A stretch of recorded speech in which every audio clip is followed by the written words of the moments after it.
Ginbuhat otro ang COVID-19 vaccination sa Municipal Health Office sa Katarman sininga Marso 27, 2021.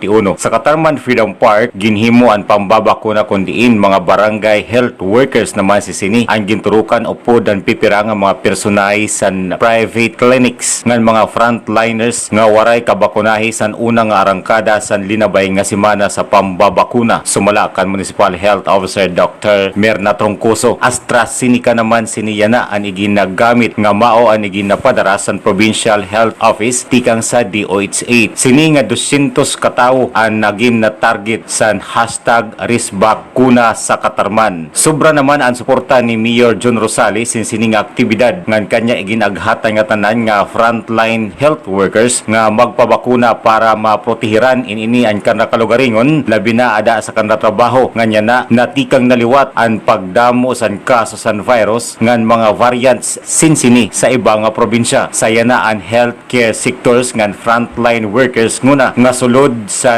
priority E groups ang uunahon pagbakunahi subay sa guidelines sa DOH. Masunod naman sini ang indigent senior citizens ngan iba pa nga sektor.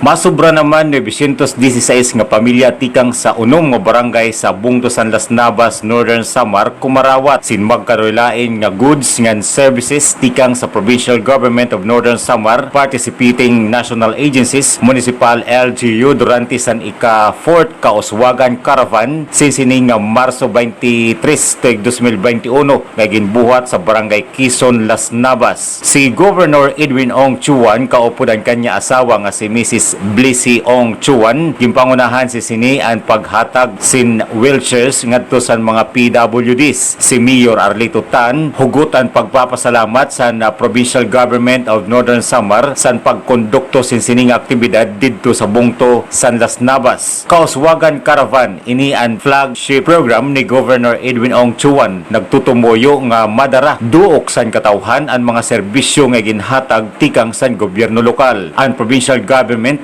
diin ginakakadto sinsini ang mga hagrayo nga mga lugar nga nasasakupan sa Norte San Samar. Adaan paglaom nga ma-identify ang long-term intervention nga mao naman ang maihatag ngadto sa komunidad o Nortehanon para sa socio-economic development. Ang mga beneficiaries tikang sa barangay H. Huli-Huli, San Antonio, Katutuogan, Magsaysay, Bulaongan, Quezon kumarawat-liwat sin tikang sa Provincial Social Welfare and Development Office sin mga food packs.